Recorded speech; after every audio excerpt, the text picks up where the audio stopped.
My brother tried to evict me from the house I paid for to give it to his new wife. He forgot one very important signature. I stood in the hallway of the house I had called home for 20 years, staring at the man in the brown uniform. He didn't look like a villain, he just looked tired. But the paper he held was a blade aimed straight at my heart. It was an eviction notice. My hands shook so hard the paper rattled like dry leaves in a storm. I looked past the officer to the driveway, where my younger brother, Ryan, stood leaning against his shiny black car. He wasn't looking at the garden I'd planted or the roof I'd repaired with my own savings. He was looking at me like I was a piece of old furniture he was finally throwing out. "There must be a mistake," I whispered, my voice breaking. "This is my house." The officer sighed. "The deed says otherwise, ma'am. You have to leave." Ryan walked up the porch steps, his arm wrapped tightly around his new, much younger wife, Sophie. She was wearing a silk dress that cost more than my monthly grocery budget and a smile that didn't reach her eyes. Ryan didn't even look me in the eye when he spoke. "It's time you moved on, sis," he said, his voice cold and flat. "Sophie and I need the space for the nursery. We're starting a real family now." My jaw dropped as I looked at the brother I had raised since he was 10 years old. I had sacrificed my youth to make sure he had everything. I had worked 2 jobs so he could go to law school. "But Ryan," I whispered, my heart shattering into a million sharp pieces, "I paid for every single brick of this house with my own blood." As I stood there, my mind raced back to the day we bought this place after our parents died in that terrible accident. I was only 23, and Ryan was just a boy. I had used every penny of our parents' small life insurance and all the savings I had scraped together from my waitressing shifts. I remembered sitting in the lawyer's office, feeling so proud. I told the man I wanted Ryan's name on the deed too. I thought I was being a good sister. I thought it would help him with taxes later or give him a sense of security if something ever happened to me. I was so busy trying to protect him that I never noticed the way he leaned over the desk. I never noticed that the final paperwork listed him as the primary owner. Sophie stepped inside the foyer, her high heels clicking loudly on the hardwood floors I had polished by hand. She looked at my family photos on the mantel with total disgust. "We'll definitely need to redecorate," she said, waving a manicured hand in the air. "I want much brighter walls. This place feels so old. It needs less of you and more of us." I started packing my things into cardboard boxes, my eyes stinging with tears I refused to let her see. My fingers trembled as I wrapped my mother's tea set in old newspapers. Every laugh and every memory felt like it was being stolen by a stranger. Then, at the bottom of an old wooden trunk, I found a dusty blue folder labeled Family Trust. My breath caught in my throat as I pulled it out. I sat on the floor of my empty bedroom and opened the folder. My heart was thumping against my ribs like a trapped bird. I flipped through the yellowed pages of the house purchase until I reached the very last one. I squinted at the lines, expecting to see my own handwriting next to Ryan's. My eyes went wide. The line where my signature should have been was empty on the original document. There was a messy electronic mark there, but it didn't match the ink on the other pages. I realized right then that Ryan had forged my digital signature years ago to change the ownership details without me knowing. My brother had been planning this betrayal for a very long time. But he had made a huge mistake. The final page of the physical contract was totally unsigned. I didn't sleep that night. As soon as the sun came up, I drove to a small, ivy-covered office downtown. I was there to see Mr. Klein, an old family friend and a very smart real estate lawyer. He had known my parents and always treated me like a daughter. My hands were still shaking as I pushed the blue folder across his mahogany desk.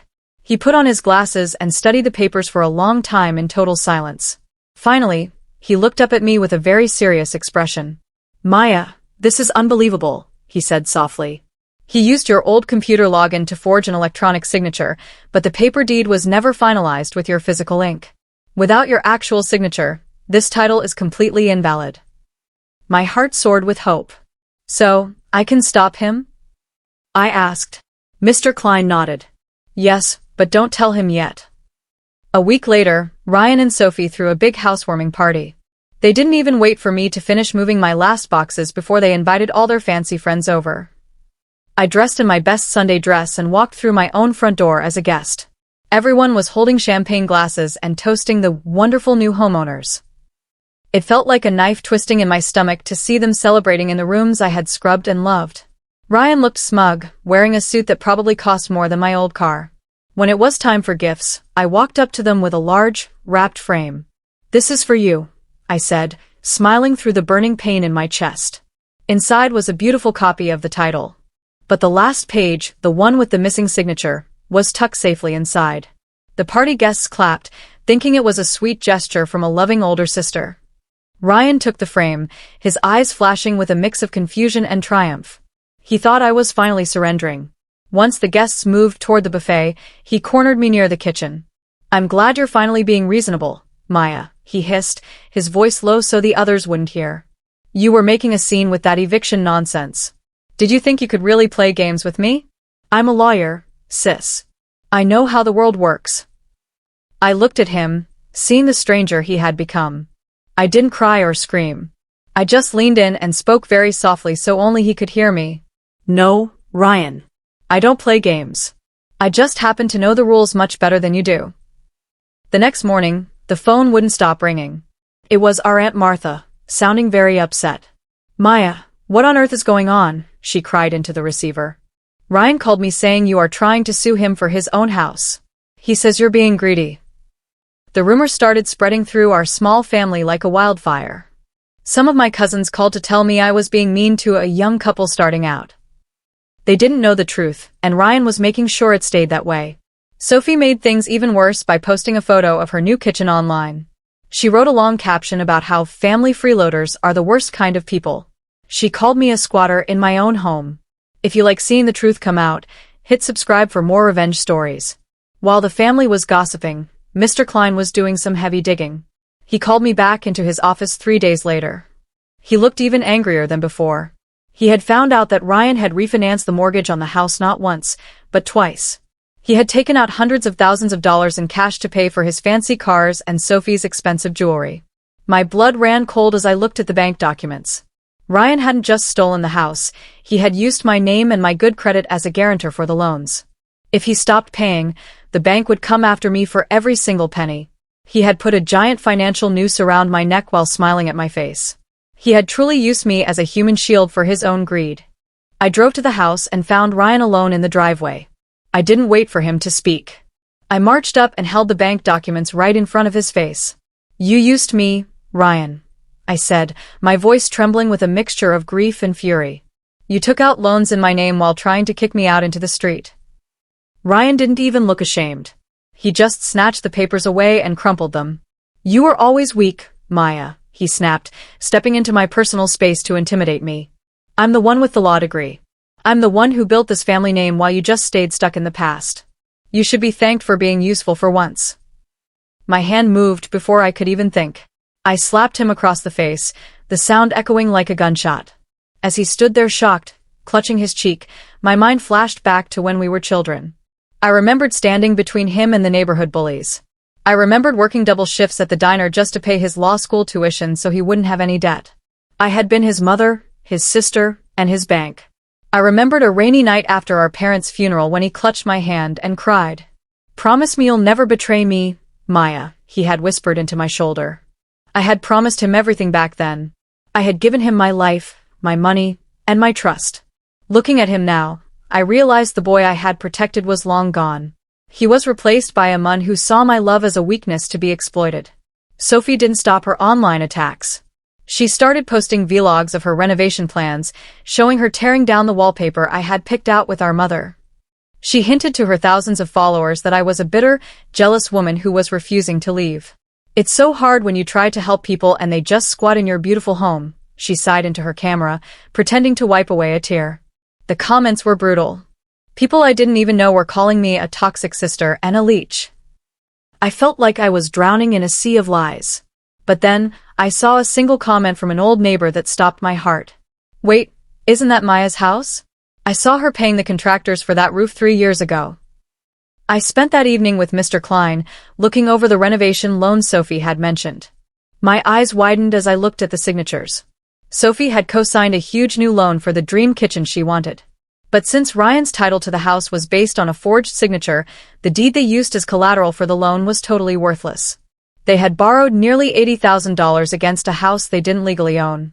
Because Ryan had been spending money so fast on their wedding and honeymoon, the first 2 payments for this new loan had already bounced. The bank was already sending out notice of default letters. Sophie was so busy picking out marble countertops that she didn't realize their entire financial world was about to come crashing down. I spent the next week in a cold, quiet trance. I wasn't just crying anymore, I was working. With Tara, a fraud investigator Mr. Klein hired, I started gathering every single piece of evidence. I found old bank statements showing my checks paying the mortgage.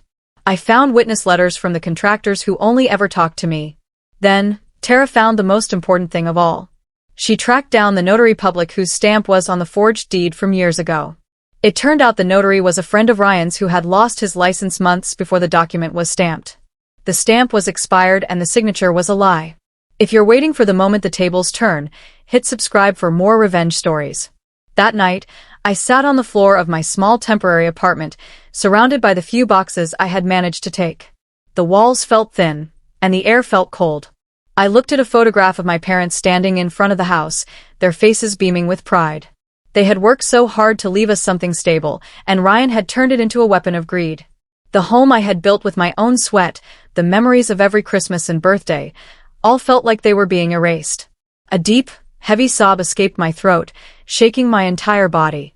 I felt so small and discarded, like I was nothing more than an obstacle in my brother's path. I wiped my eyes with a ragged breath and whispered into the dark, "You took everything from me, Ryan. Now I will take it all back." The next morning, Mr. Klein introduced me to a woman named Tara.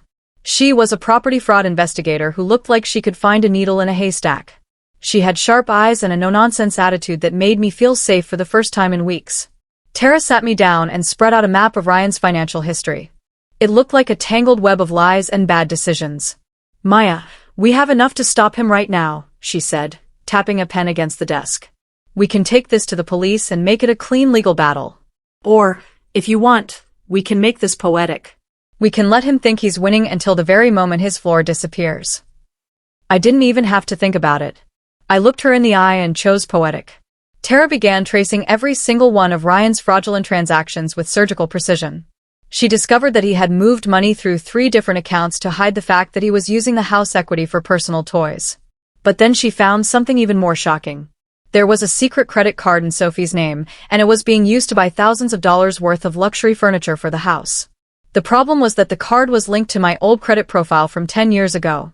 Ryan had never removed me from his secondary accounts, he had just changed the mailing address. They were literally charging their new lifestyle to my name while calling me a freeloader. Tara smiled a cold, dangerous smile. "They are handing us the rope to hang them with," she said. While we worked in the shadows, Ryan and Sophie were busy being loud. They posted a video tour of their dream home, showing off the expensive new sofa and the designer curtains they had bought with the stolen credit. They looked so happy and smug, telling their followers how they had finally cleansed the house of negative energy. Meanwhile, the bank was moving faster than they realized. Because Ryan had spent the loan money on a honeymoon instead of the actual mortgage, the foreclosure process had officially begun. The dream home they were parading on the internet was only days away from being seized by the very banks they had lied to. They were standing on a sinking ship, laughing at the waves, while I held the only life raft available. I decided it was time to set the final trap. I sent a polite, calm text to Ryan and Sophie, inviting them to a peace dinner at a local restaurant. I told them I wanted to talk about a final settlement so I could move on with my life. Ryan responded almost instantly, clearly thinking he had finally broken my spirit. "It's about time you gave up, Maya," he wrote back. "We'll meet you at 7. He sounded so arrogant, thinking he was coming to collect my total surrender. I arrived early and placed a small, high-quality recording device inside my purse, which I set right in the middle of the table. I sat there, sipping water and waiting for the 2 people who had destroyed my life to walk through the door. Ryan and Sophie walked in looking like royalty. Ryan sat down and didn't even order a drink before he started gloating. "I'm glad you realized that fighting me is useless," he said with a smirk. He started bragging about how he had outsmarted the system. He laughed as he admitted that the deed was signed using my old computer login and a password he had guessed. "It was so easy, Maya. You left your life wide open, and I just stepped in." He went on for 10 minutes, boasting about how he had forged the documents because he deserved the house more than I did. He called it smart business instead of theft. He didn't know that every word of his confession was being captured by the recorder in my purse. He was talking himself straight into a prison cell. The very next day, I didn't go to work. I went to the State Housing Bureau with Tara and Mr. Klein. We handed over the blue folder, the bank statements, and the crystal-clear recording of Ryan's confession. The official behind the desk looked horrified as he listened to Ryan brag about the forgery. He called in a supervisor, and they began comparing the signatures right there. Within an hour, they flagged the deed as fraudulent. An investigation was launched immediately, but it was kept completely silent. The Bureau didn't want Ryan to know they were coming. They wanted to catch him exactly where he thought he was safest. I felt a cold shiver of relief. The wheels of justice were finally turning, and Ryan was standing right in their path, completely unaware of the disaster coming his way. For the next few days, I played the part of the defeated sister perfectly. I stayed quiet and didn't respond to the mean comments Sophie continued to post online. I even sent a thank you note for the dinner, which made Ryan feel even more powerful. However, inside their house, things were starting to fall apart. Sophie started to unravel because she noticed strange people parked on the street. She felt like she was being watched, and for once, her intuition was right. She sensed something was wrong, but Ryan just told her she was being dramatic. Then, a thick yellow envelope arrived at their front door. It was a formal property audit notice from the state. Ryan's face turned white as he read it, but he still thought he could lie his way out. The final blow came during a family brunch that Ryan had organized to show off his success to our cousins. We were all sitting at a large table at a fancy cafe when a man in a dark suit approached. It was the state auditor. He didn't care about the family gathering. He pulled out a stack of documents and laid them on the table right next to Ryan's expensive avocado toast. Ryan tried to stand up and act like a big-shot lawyer.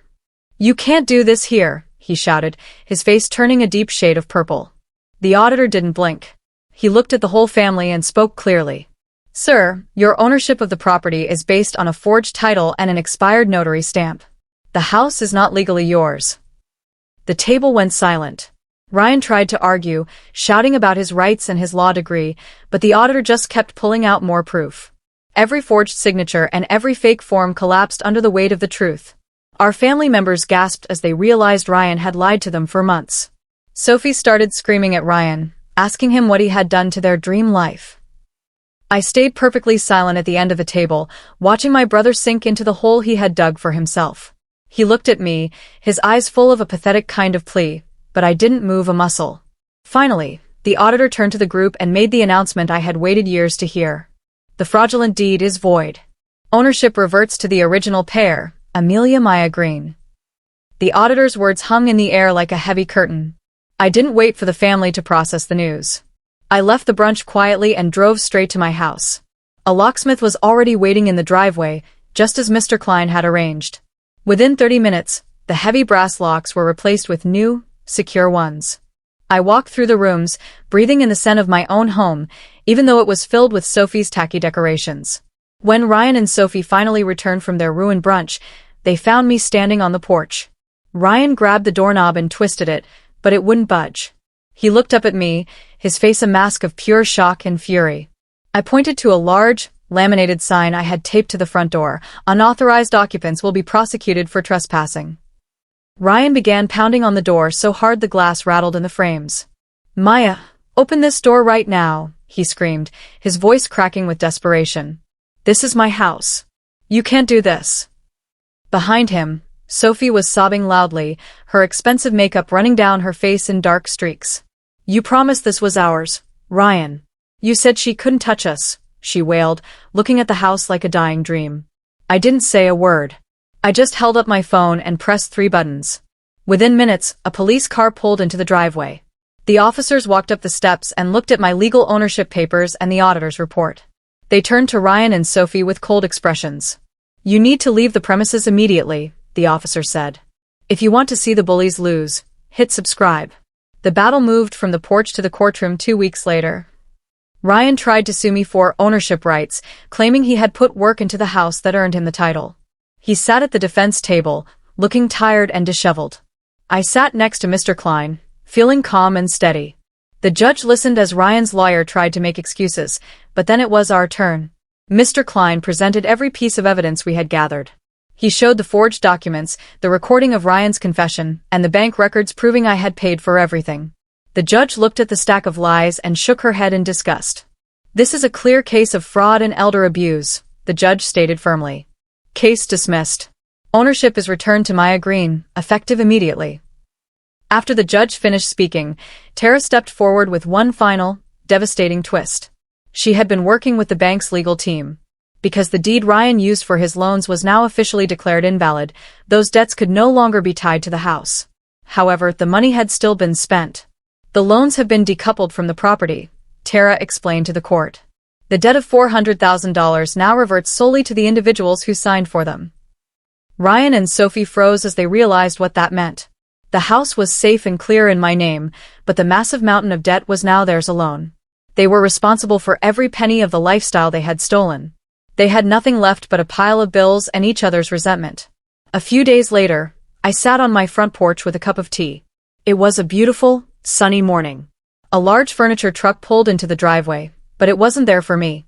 Men in uniform started carrying out the luxury sofa, the designer curtains, and the expensive dining table Sophie had bragged about online.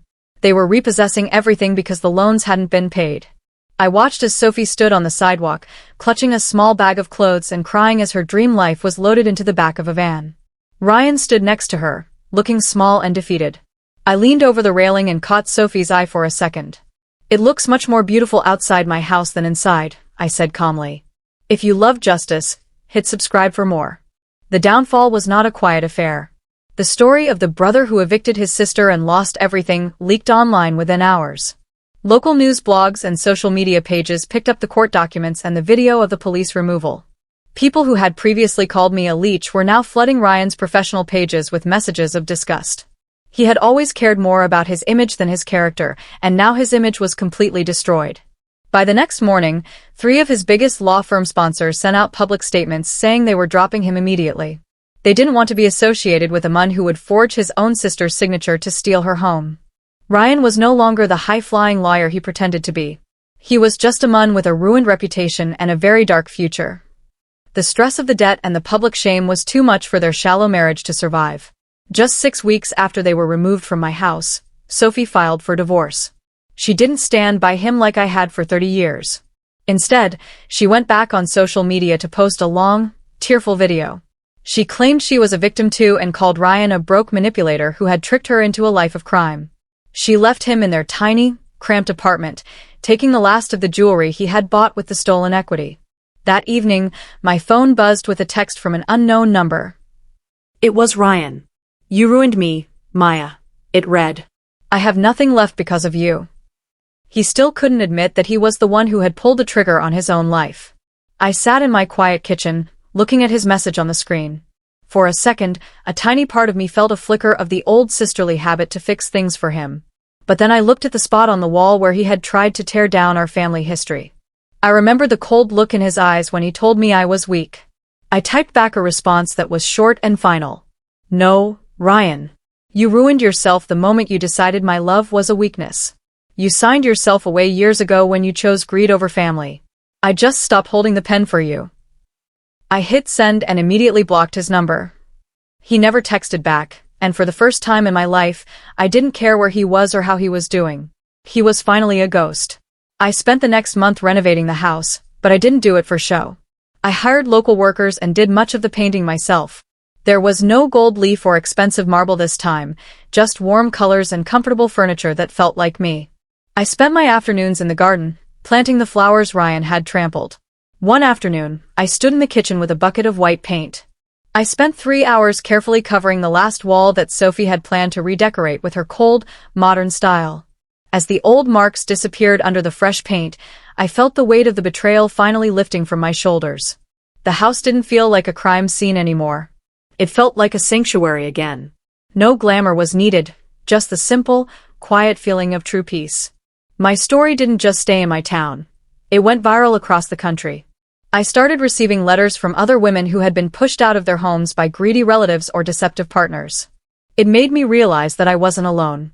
Using a small portion of the money I saved from the recovered equity, I started a small foundation. I called it the Maya Shield. We provide legal advice and help for victims of family fraud and financial coercion. I wanted to make sure other weak sisters had the tools to fight back before they lost everything. A major news magazine did a feature on me titled, "The Sister Who Outsmarted Her Brother." I wasn't just Maya the victim anymore. I was Maya the protector.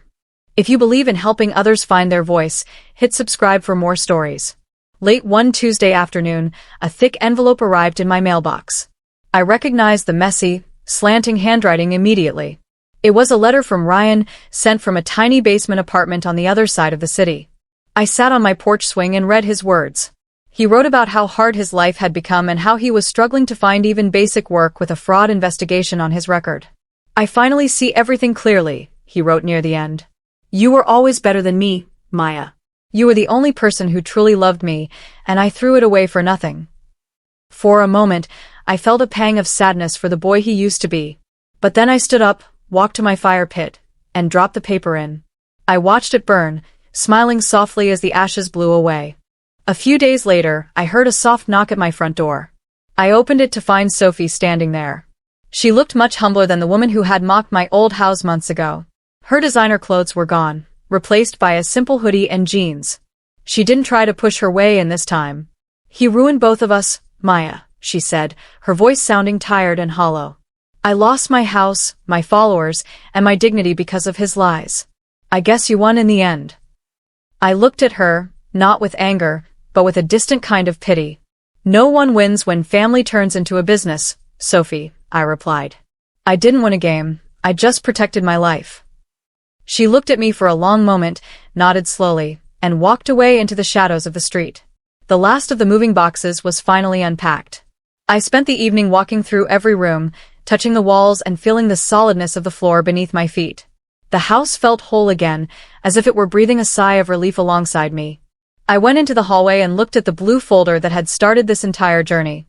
I took out a copy of the original, unsigned deed, the one where Ryan had forgotten to get my physical ink.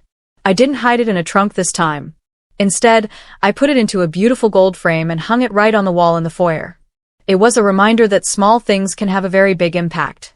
I looked at that empty signature line and felt a profound sense of pride in my own strength. It was a quiet Saturday morning, and the sunlight was streaming over the porch like a golden blanket. I sat there with my coffee, listening to the birds chirping in the trees I had saved. My phone rang, and I saw Mr. Klein's name on the screen. "Good news, Maya," he said, sounding genuinely happy for me. "All the legal transfers are finished. The bank has officially cleared your name from all of Ryan's fraudulent loans. You are finally, completely debt-free." I closed my eyes and took a deep, shaky breath. The weight that had been pressing down on my chest for years was finally gone. "Thank you, George," I whispered after the call ended. "Freedom was always mine. I just had to reach out and take it back from the person who stole it." He tried to evict me from my home, the one I built with my own hands, paid for with my hard work, and loved with all my heart. My brother thought I was weak because I was kind. He thought my love was a blank check he could cash whenever he wanted. But he forgot one very important thing: you can never truly steal what was never yours to begin with. He took my trust and my memories, but I took back my name and my future. Now, as I sit in my quiet living room, the house finally feels like a real home. It is a place of peace, not a place of performance. Sometimes the smallest missing signature on a piece of paper is the loudest justice of all. I am Maya, and I am finally home. Thank you. Please like, share and subscribe for more. Also turn on your notification bell so you be the first to get our next shocking revenge story.